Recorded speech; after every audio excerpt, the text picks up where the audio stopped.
Hi friends, welcome back to my channel. இன்றைக்கி நம்ம channel என்ன ரெசிபி பார்க்க போகிறோன்னா கேரட் ஜவ்வரிசி பாயசம் தான் பார்க்க போகிறோம். சூப்பரான ரெசிபி, எம்மியான ஹெல்த்தியான ரெசிபி. இதுக்கு எப்படி செய்கிறதுன்னு பார்க்கலாம். இதுக்கு நான் வந்து 1 கப் அளவுக்கு ஜவ்வரிசி எடுத்து தண்ணியில் ஊற வைக்கிறேன்.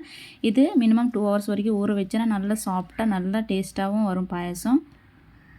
இந்த ஜவ்வரிசி வந்து கொஞ்ச நேரம் அப்படியே மாற்றி வச்சுக்கலாம். இப்போ பாயசம் ரெடி ஆக்கிறதுக்கு என்னென்ன வேணும் பார்க்கலாம். நெய், தேங்காய் பால் 1 கப்பு, நார்மல் பால் 1 கப்பு, ஜவ்வரிசி, கேரட், வெள்ளை பாக்கும், அதுக்கப்புறம் முந்திரி, பிஸ்தா, பாதாம், ஏலக்காய் பவுட்ரு. இவ்வளோ தான். நம்ம செய்கிற விதானம் பார்க்கலாம். இப்போ இதில் நான் 3 கரண்டி நெய் ஆட் பண்ணுறேன். கீ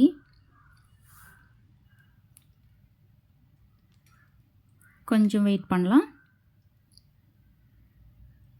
இப்போ நம்ம எடுத்து வச்சுருந்த முந்திரியும் பாதாம் எல்லாம் கொஞ்சம் வறுத்து எடுத்துக்கலாம். நல்ல கலர் சேஞ்ச் ஆகிற வரைக்கும். இப்போ இதில் திராட்சை ஆட் பண்ணலாம்.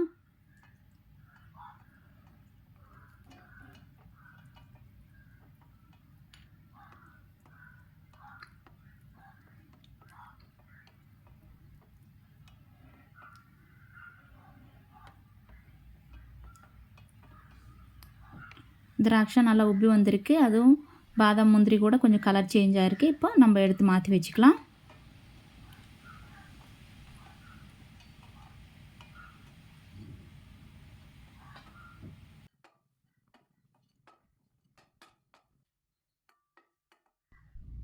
இப்போ இது கொஞ்சம் நேரம் மாற்றி வச்சுக்கிட்டு இதே பேனில் வந்து நம்ம ஆல்ரெடி துருவி வச்சுருந்த கேரட்டு ஆட் பண்ணிவிட்டு நம்ம பச்சை வாசனை போகிற வரைக்கும் வறுத்துக்கணும். இந்த அளவுக்கு தான் துருவிக்கணும். நல்லா பெருசாக இந்த மாதிரி இருந்தால் தான் பாயசம் நம்ம சாப்பிட்றப்போ நல்லா டிஃப்ரெண்ட்டாகவும் இருக்கும், டேஸ்ட்டாகவும் இருக்கும். கேரட் நல்லா பச்சை வாசனை போகிற வரைக்கும் நல்லா நெய்யில் வறுத்துக்கணும்.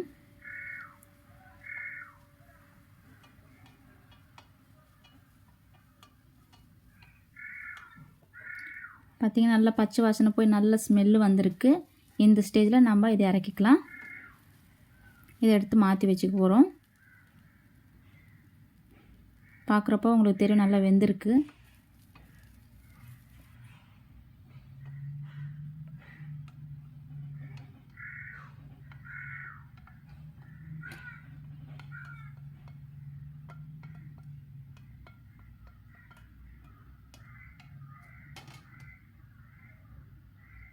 தனியாக மாற்றி வச்சுக்கிட்டு இப்போ இதில் ஜவ்வரிசி போட்டு கொஞ்சம் நேரம் வேக விடணும்.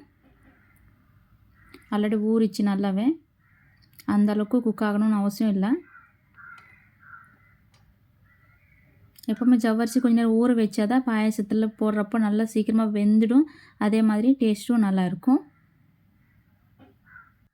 ஜவ்வரிசி நல்லா குக்காக இருக்குது. அந்தளவுக்கு ரொம்ப சாஃப்டாக குக் ஆகக்கூடாது. அந்த ஒயிட் கலர் இருக்குது இல்லையா, அந்த பல்ப்பு தெரியணும் லைட்டாக. அந்த அளவுக்கு இருக்கிறப்போ தான் பாயசம் நல்லாயிருக்கும். இப்போ இதில் வந்து நார்மல் பால், பசும்பால் தான் ஊற்றிருக்கிறது 1 கப்பு. ஒரு 2 மினிட்ஸ் வந்து இதிலே ஜவ்வரிசி கொஞ்சம் குக் ஆகணும்.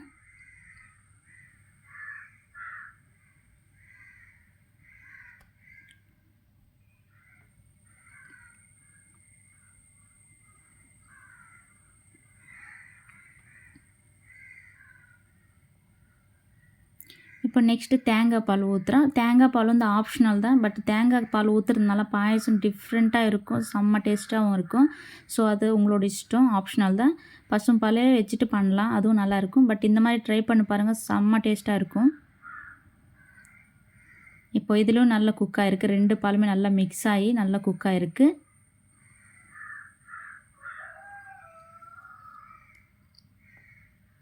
இந்த ஸ்டேஜில் வந்து நம்ம கேரட் ஆட் பண்ணிக்கலாம்.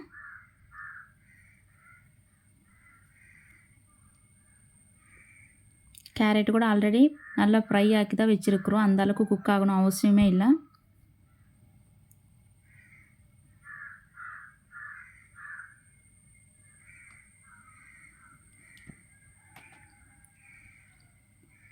எல்லாமே நல்லா குக்காகி நல்லா கலர்ஃபுல்லாகவும் இருக்குது. ரொம்ப திக்காகாமல் பார்த்துக்கணும். ஏன்னா ஆறின உடனே பாயசம் ரொம்ப திக்காகும், ரொம்ப கட்டியாக ஆகும். அதனால் மீடியம் ஸ்டேஜில் இருக்கிறப்போவே நம்ம பாயசம் இறக்கிடலாம். இப்போது ஆல்ரெடி காய்ச்சி வச்சுருந்த வெள்ளைப்பாக்கும் இதில் ஊற்றுறோம். நாட்டு சக்கரை இருந்தால் நாட்டு சக்கரை போட்டுக்கலாம். இந்த மாதிரி பண்ணதுனால ஹெல்த்தியாக இருக்கும்.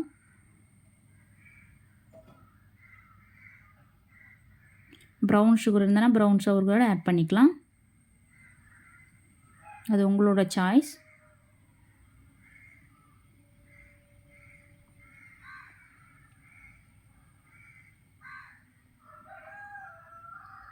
இதுவும் ஒரு 5 மினிட்ஸ் நல்லா குக் ஆகிருக்கு. எல்லாமே நல்லா மிக்ஸ் ஆகிருக்கு. எல்லாமே நல்லா வெந்துட்டு நல்லா வற்றி வந்திருக்கு. இந்த கன்சிஸ்டன்சி போதும். இந்த ஸ்டேஜில் நம்ம இறக்கிக்கலாம். ஏன்னா ஆறுனா ரொம்ப திக்காகவே ஆகிடும்.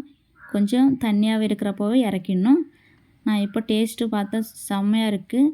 அதே மாதிரி இனிப்பு கூட கரெக்டாக இருக்குது. இந்த ஸ்டேஜில் பார்த்துக்கிட்டு வேணும்னா கொஞ்சம் ப்ரௌன் சுகர் இருந்தாலும் ஆட் பண்ணிக்கோங்க. இப்போ நம்ம ஆல்ரெடி வறுத்து வச்சுருந்த எல்லா நட்ஸ் எல்லாம் இதில் ஆட் பண்ணிட்டோம். கீ வேணும்னு ஆட் பண்ணிக்கோங்க. ஏன்னா நான் ஆல்ரெடி 3 டேபிள் ஸ்பூன் ஆட் பண்ணதுனால அதுவே போதும், ரொம்ப திகட்டும். அதனால் கொஞ்சமாக தேவையான அளவு தான் ஆட் பண்ணது. இந்த ஸ்டேஜில் வந்து ஏலக்காய் பவுடர் ஆட் பண்ணணும். நான் ஆல்ரெடி ஆட் பண்ணிட்டேன். ஏன்னா அந்த கிளிப்பு போச்சு, அதனால் இதில் காமிக்க முடியல. லாஸ்ட்டில் போட்டோன்னா ஏலக்காய் பவுடர் நல்ல கமகம ஸ்மெல்லு வரும். நல்ல சூப்பரான ஃப்ளேவர் நம்மளுக்கு கிடைக்கும். அவ்வளோதான், கேரட் ஜவ்வரிசி பால் பாயாசம் ரெடி ஆச்சு. ரொம்ப ஹெல்த்தியானது இது. கேரட்டு, அதுக்கப்புறம் வெல்லம், பால் எல்லாமே ஹெல்த்தியானது தான் இதில் இருக்கிறது. டெஃபினட்டாக ட்ரை பண்ணுங்கள். கண்டிப்பாக எல்லாருக்கும் இந்த பாயாசம் பிடிக்கும். அதே மாதிரி டிஃப்ரெண்ட்டாகவும் இருக்கும் இது. ஸோ இந்த மாதிரி ட்ரை பண்ணுங்கள். இப்போது இந்த வீடியோ உங்களுக்கு எல்லாருக்கும் பிடிச்சிருக்குன்னு நான் நினைக்கிறேன். அப்படி பிடிச்சிருந்தா தயவுசெய்து லைக் பண்ணுங்கள், சப்ஸ்கிரைப் பண்ணுங்கள், கமெண்ட் பண்ணுங்கள். அடுத்த வீடியோவில் சந்திக்கலாம். தேங்க்ஸ் ஃபார் வாட்சிங்.